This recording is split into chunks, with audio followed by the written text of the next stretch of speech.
சாதாரணமான தற்குறிகள் கூட பேச தயங்குகிற சொற்களை ஒரு குடியரசு துணைத் தலைவர் பேசுகிறார் என்றால் அது இந்த நாட்டுக்கே அவமானம். அண்ணாமலை அவர்கள் இதையெல்லாம் தொடர்ந்து இனிமேல் இந்தியிலேயே பேசுவது இன்னும் வரவேற்கத்தக்கதாக இருக்கும். இந்திதான் வேண்டும் என்று சொல்லுகிற அண்ணாமலை அவருடைய அறிக்கைகளை, பேச்சுகளை இந்தியில் நிகழ்த்தட்டும். மக்கள் புரிந்து கொண்டு பின்னால் போவதற்கு வசதியாக இருக்கும். அவர் இந்தியிலேயே பேசட்டும். தோழர் வணக்கம் தோழர். நேற்று குடியரசு துணைத் தலைவர் ஜெகதீப் தன்கர் அவர் என்ன சொல்லியிருக்காரு அப்படின்னா, ஒரு நிலத்தை கைப்பற்றுவதற்கு அதோட கலாச்சாரத்தை பின்னுக்கு தள்ளி அதை மொழியை அழிப்பதே சிறந்ததுன்னு சொல்லி பேசியிருக்காரு. அதை பற்றி தன் கருத்து சார். எந்த நிமிடம் இந்த சொற்களை அவர் குறிப்பிட்டாரோ அந்த நிமிடத்தில் அவர் குடியரசு துணைத் தலைவர் என்னும் தகுதியை இழந்து விட்டார். அதாவது ஒரு நிலத்தை கைப்பற்றுவது என்றால் இவர்கள் இந்த நாட்டை ஆள்கிறார்களா கைப்பற்றுகிறார்களா என்று ஒரு கேள்வி இருக்கிறது. அப்படியானால் தமிழ்நாடோ அல்லது வேறு பிராந்தியங்களோ அவர்களுக்கு அந்நிய நாடுகளா என்கிற அந்த கேள்வியும் எழுகிறது. இவர் எந்த பிராந்தியத்தையும் அழிக்கவில்லை, இந்தியாவை ஒட்டுமொத்தமாக அழிக்க வேண்டும் என்று சொல்லிக் கொண்டிருக்கிறார். இந்தியா என்பது பல்வேறு தேசிய இனங்களின் கூட்டமைப்பு. நீங்கள் ஒவ்வொரு உறுப்பை அழிக்கிற போதும் ஒட்டுமொத்தமாக அந்த உருவம் அழிந்து போகிறது என்பதுதான் பொருள். மிகச் சுருக்கமாக சொன்னால் சொல்வதற்கு கடினமாக இருக்கிறது. சாதாரணமான தற்குறிகள் கூட பேச தயங்குகிற சொற்களை ஒரு குடியரசு துணைத் தலைவர் பேசுகிறார் என்றால் அது இந்த நாட்டுக்கே அவமானம். ஒரு வாரத்துக்கு முன்னாடி ஆர்எஸ்எஸ்லேருந்து இந்தியாவோட பெயரை பாரத்னு மாற்ற சொல்லி வலியுறுத்தியிருக்காங்க. கூடுதலாக அதை ஒட்டி இந்தியா முழுவதும் 10 லட்சம் கையெழுத்து இயக்கம் நடத்த போகிறதா சொல்லியிருக்காங்க. அதை எப்படி பார்க்குறீங்க சார்? அவர்கள் 10 கோடி கையெழுத்துக்களை வேண்டுமானாலும் வாங்கட்டும். இந்தியா தட் இஸ் பாரத் என்று தான் இந்திய அரசமைப்பு சட்டத்திலேயே இருக்கிறது. இந்தியாவுக்கு இன்னொரு பெயர் எதற்காக அப்படி வேண்டும் என்று நமக்கு தெரியவில்லை. அது மறுபடியும் கையெழுத்து வாங்குகிறோம் என்றால் இந்திய அரசமைப்பு சட்டத்தில் இருப்பதையே அவர்கள் படிக்கவில்லையோ என்று கூட எனக்கு தோன்றுகிறது. அவர்கள் பாரத் என்று பெயர் வைக்க வேண்டும் என்று விரும்பவில்லை. இந்தியா என்கிற பெயரை அழித்துவிட்டு பாரத் என்று மட்டும் இருக்க வேண்டும் என்கிறார்கள். திரும்ப திரும்ப இந்தியாவை அழிப்பதே அவர்களுக்கு நோக்கமாக இருக்கிறது என்பது புரிகிறது. தொடர்ச்சியாக தமிழ்நாட்டில் இந்திக்கு எதிரான போராட்டம் நடந்துட்டு வர சூழலில் நாங்கள் மும்மொழி கொள்கையில் இந்தியை நாங்கள் திணிக்கலை, 3 மொழியை ஏதோ ஒரு மொழியை தான் நாங்கள் ஏற்றுக்க சொல்கிறோம் அப்படின்னு சொல்லி தொடர்ச்சியாக பாஜக வலியுறுத்திட்டு வராங்க. அதை எப்படி பார்க்குறீங்க? ஏதோ ஒரு மொழி என்று சொல்லுவது ஒரு தூண்டிலில் வைக்கிற பொறி. ஏதோ ஒரு மொழி என்று சொல்லிவிட்டு பிறகு அதற்கு பின்னால் அது எந்த மொழி என்ற கேள்வி வருகிற நேரத்தில் அது இந்தி தான் என்ற இடத்திற்கு சேர்வார்கள். இப்போதே இன்னொரு மொழியை படிக்க வேண்டுமானால் குறைந்தது 15 மாணவர்கள் விருப்பம் தெரிவிக்க வேண்டும் என்று இருக்கிறது. இது எல்லாம் நடைமுறைக்கு ஒத்து வராத ஒன்று. எந்த மொழி வேண்டுமானாலும் என்று சொன்னால் ஒரு பள்ளிக்கூடத்தில் இருக்கிறவர்கள் ஒரு 20 மொழிகளை படிக்க விரும்பினால் 15 பேர் ஆளுக்கு ஒரு மொழி என்று 20 மொழிகளை படிக்க விரும்பினால் 20 ஆசிரியர்களை நியமிக்க முடியுமா? நடைமுறையில் இது சாத்தியமற்றது. இரண்டாவது, அடிப்படையில் இது தேவையற்றது. தாய்மொழியும் தொடர்புக்கு ஆங்கிலமும் என்னும் இருமொழி கொள்கையே இயல்பானது, ஏற்றது, சரியானது. இதனை மற்ற மாநிலங்களும் பின்பற்றினால் அவர்களுக்கு நல்லது. மற்ற மாநிலங்களில் இருக்கிற தவறான முன்னுதாரணத்தை ஒரு நாளும் தமிழ்நாடு பின்பற்றக்கூடாது. மும்மொழி கொள்கைக்கு ஆதரவாக தமிழ்நாடு முழுவதும் கையெழுத்து இயக்கம் நடத்த போகிறதா அண்ணாமலை அவர்கள் அறிவிச்சிருக்காரு. அதை எப்படி பார்க்குறீங்க சார்? அதை கூட அவர்கள் மும்மொழியிலேயே கையெழுத்து வாங்கினால் நல்லது. அண்ணாமலை அவர்கள் இதையெல்லாம் தொடர்ந்து இனிமேல் இந்தியிலேயே பேசுவது இன்னும் வரவேற்கத்தக்கதாக இருக்கும். இந்திதான் வேண்டும் என்று சொல்லுகிற அண்ணாமலை அவருடைய அறிக்கைகளை, பேச்சுகளை இந்தியில் நிகழ்த்தட்டும். மக்கள் புரிந்து கொண்டு பின்னால் போவதற்கு வசதியாக இருக்கும். அவர் இந்தியிலேயே பேசட்டும். பாஜகவை சேர்ந்த ஸ்ரீகாந்த் கருணேஸ் அவர் என்ன சொல்கிறார் அப்படின்னா, மற்ற மாநிலங்களில் மாணவர்கள் 4 மொழி படித்து அறிவாளியாக வளரும்போது தமிழ்நாட்டு திராவிட மாணவர்களை முட்டாள் நினைக்கிறீங்களா அப்படின்னு கேட்டிருக்காரு. அப்படி பார்க்குறீங்க சார்? மற்ற மாநிலங்களில் இருக்கிற அறிவாளிகளின் நிலை என்ன, தமிழ்நாட்டில் இருக்கிற மாணவர்களின் நிலை என்ன என்பதை அரசாங்கம் வெளியிட்டிருக்கிற புள்ளி உரமே காட்டும். இந்தியாவில் மிகச்சிறந்த பல்கலைக்கழகங்கள் 50 பல்கலைக்கழகங்கள் என்று பட்டியலிட்டிருக்கிறார்கள். அவற்றுள் 10 பல்கலைக்கழகங்கள் தமிழ்நாட்டில் இருக்கின்றன. நீங்கள் குறிப்பிட்ட அந்த நண்பர் கொஞ்சமாவது செய்திகளை படித்துவிட்டு பேசினால் பயனுடையதாக இருக்கும். மாநிலங்களவையில் வக்ஃப் வாரிய சட்டத்திருத்த மசோதா தாக்கல் செய்யப்பட்டிருக்கு. அதை எப்படி பார்க்குறீங்க சார்? கண்டிப்பாக அது ஒரு குறிப்பிட்ட ஒரு மதம் சார்ந்தவர்களை, சிறுபான்மையினரை ஒடுக்குவதற்காக மாற்றங்களை கொண்டு வந்திருக்கிறார்கள். இன்றைக்கு நாடாளுமன்றத்திலேயே அதற்கு எதிர்ப்பு இருக்கிறது. இந்தியா முழுவதும் அதற்கான எதிர்ப்புகள் எழுந்திருக்கின்றன. அவர்கள் நினைப்பது போல அதனையெல்லாம் அத்தனை எளிமையாக செய்துவிட முடியாது. நன்றி சார். நன்றி. ஊதிய உயர்வுக்கு மட்டும்தான் போராடும் என்னும் கருத்தை உடைத்து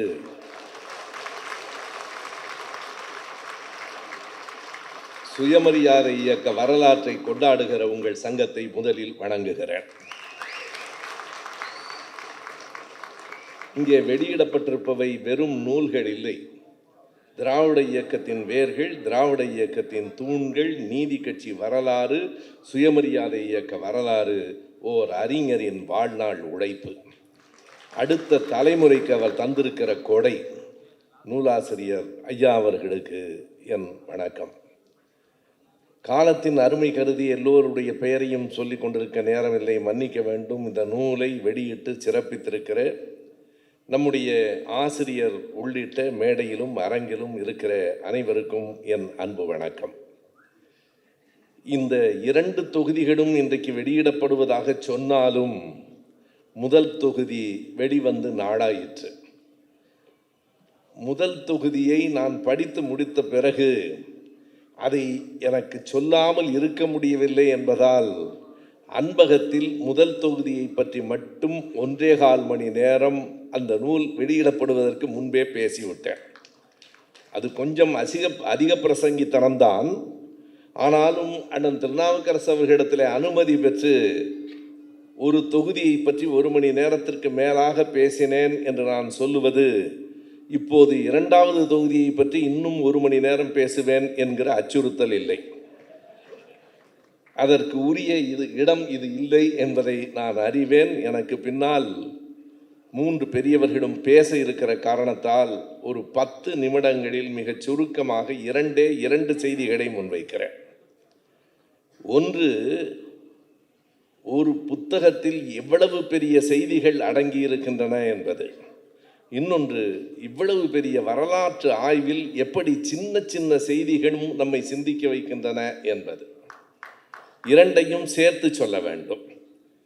ஏறத்தாழ 600 பக்கங்கள் இருக்கிற இந்த புத்தகத்தில் 7 பக்கங்களை மட்டும் எடுத்துக்கொண்டு பேசுகிறேன். எனக்கு அருள்மொழி பேச வருகிற போதே கொஞ்சம் பயம். நான் குறித்து வைத்திருக்கிறதையெல்லாம் பேசிவிட்டு போய்விடுவாரோ என்று. அவ்வளவு பெரிய ஆபத்து நடக்கவில்லை என்றாலும் ஓரிரு விபத்து நடந்து விட்டது. உண்மையாக அவர் இந்திராணி பற்றி சொல்லி என்னுடைய அக்காவின் பெயர் என்றார். மஞ்சுடாபாய் பற்றி அவர் பேசினார். மஞ்சுடாபாயை மணந்து கொண்டது ஐயா வைசு சண்முகம் அவர்கள் என்று சொன்னார். அவர் என் அண்ணியினுடைய தாத்தா. ஆக மொத்தம் ஒரு குடும்ப கட்சி தான் இது. எதிரிகள் சொல்வதில் பிழையே இல்லை. தலைமுறையாக நாங்கள் குடும்ப கட்சி தானப்பா. குடும்பமும் கொள்கையும் ஒன்றாயிருப்பதால் இது குடும்ப கட்சி, வேறொன்று அல்ல. நல்லது.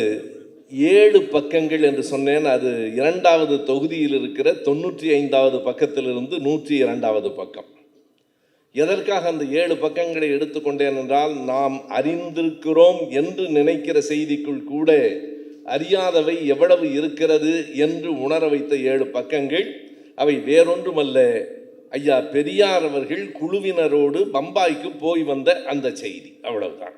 எல்லோருக்கும் தெரியும். பெரும்பாலும் நம்முடைய கட்சியை சார்ந்த வரலாறு அறிந்தவர்களை கேட்டால், பம்பாய்க்கு போய் ஐயா அவர்கள் அன்றைக்கு பம்பாய், இன்றைக்கு மும்பை, அண்ணல் அம்பேத்கர் அவர்களையும் ஜின்னா அவர்களையும் சந்தித்தார். பெரியார், அம்பேத்கர், ஜின்னா 3 பேரும் அமர்ந்து பேசுகிற அந்த காட்சி கேட்டால் சொல்லிவிடுவார்கள் 1940 ஜனவரி 8.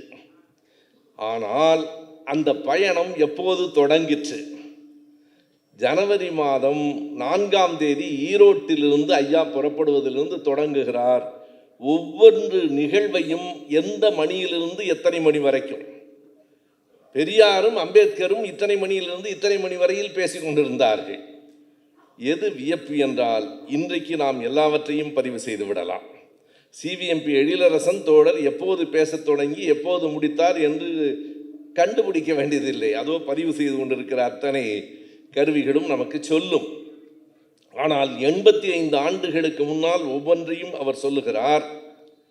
அன்றைக்கு 5 நாள்கள் பம்பாயிலே ஐயா அவர்கள் இருக்கிறார்.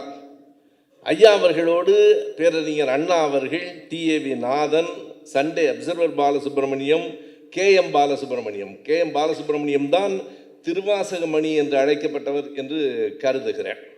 இவர்கள்தான் அந்த பயணக்குழு. என்ன செய்தி என்றால், ஐயா பெரியார் அவர்கள் புறப்படுகிற போது அவரை வழி அனுப்பியவர்கள் யார் யார் என்றால் தொடர்பே இல்லாமல் இருக்கிறது. ராஜாசர் முத்தையா செட்டியார், புதுக்கோட்டை சமஸ்தானத்தினுடைய திவானாக இருந்த கலிஃபுல்லா, 1941 47 வரைக்கும் புதுக்கோட்டையிலே திவானாக இருந்த கலிஃபுல்லா, இவர்கள் எல்லோரும் வழி அனுப்புகிறார்கள். பம்பாயிலே போய் இறங்கினால் வரவேற்க பெருங்கூட்டம் காத்திருக்கிறது ஐயா பெரியார் அவர்களை. எல்லோரும் பெரியார் பேட்ஜ் அணிந்திருக்கிறார்கள். பெரியார் பேட்ஜ் அணிந்து அவரை அழைத்து செல்லுகிற வழியெல்லாம் தமிழ் முழக்கங்கள் கேட்கின்றன. பம்பாயில் குறித்து கொள்ளுங்கள், பம்பாயில் தமிழ் முழக்கங்கள் கேட்கின்றன. ஐயாவை அழைத்து செல்லுகிறார்கள். பெரிய செய்தி என்ன என்றால், நான் நேரம் கருதி மிகச் சுருக்கமாக சொல்லுகிறேன். ஐயா பெரியார், அண்ணல் அம்பேத்கர், ஜின்னா 3 பேரும் எது குறித்து பேசினார்கள் என்றால் மிகச் சரியாக எல்லோரும் தவறான விடை சொல்லுவார்கள். நீங்கள் பாகிஸ்தான் கேளுங்கள், அம்பேத்கர் தலிஸ்தான் கேட்கட்டும், நான் திராவிடஸ்தான் கேட்கிறேன் என்று 3 பேரும் பேசினார்கள் என்று பொதுவாக சொல்லப்படுகிறது. அண்ணன் திருநாவுக்கரசு அவர்கள் ஆதாரத்தோடு எடுத்து சொல்லியிருக்கிறார். அப்படிப்பட்ட பேச்சு எதுவும் அங்கு நடக்கவில்லை. ஏனென்றால் பாகிஸ்தான் கோரிக்கையை ஜின்னா வைத்ததே 1940 ஜனவரி 23. இவர்கள் சந்தித்தது ஜனவரி 8. அந்த கோரிக்கை வருவதற்கு 15 நாட்களுக்கு முன்பே இவர்கள் சந்தித்து விட்டார்கள். அப்படி எதுவும் நடக்கவில்லை. இப்படி பெரிய செய்திகள் இருக்கின்றன. கடைசியாக ஒன்றுக்கு வருகிறேன். அதற்கு முன்பு ஒரு சின்ன செய்தி படித்த போது எனக்கு ஐயம் வந்தது. அருள்மொழி பேசுகிற நேரத்தில் எனக்கு சந்தேகம் வந்தால் அண்ணனிடத்தில் கேட்பேன் என்றார். எனக்கும் அப்படி ஆசிரியர்கள் உண்டு. ஆசிரியரை அடிக்கடி தொல்லை செய்வதில்லை, 2 பேரை அடிக்கடி தொல்லை செய்வேன். எனக்கு ஆசிரியர்கள் உண்டு. ஒருவர் அண்ணன் திருநாவுக்கரசு, அவர் கூட அல்ல, அடிக்கடி நான் தொல்லை செய்வது கவிஞர் கலி பூங்குன்றனை. அவர் எனக்கு ஒரு ஆசிரியர் என்று தான் இப்போதும் கருதுகிறேன். எதை கேட்டாலும் சொல்லுவார். கேட்க வேண்டும். என்ன என்றால், ஈரோட்டிலிருந்து ஜனவரி 4 பெரியார் புறப்பட்டு வருகிற போது அவரோடு 2 பேர் வந்தார்கள். ஒருவர் அன்றைய மொழியில் ஒருவர் தோழர் CN அண்ணாதுரை, இன்னொருவர் TPS பொன்னப்பா. TPS பொன்னப்பா யார் என்று இதுவரையில் நான் கேள்விப்பட்டதில்லை. இப்போ ஐயாவை கேட்டு தெரிஞ்சுக்குவேன்னு வைங்க. யாரோடப்பா? இல்லை, CN TPS பொன்னப்பா என்று.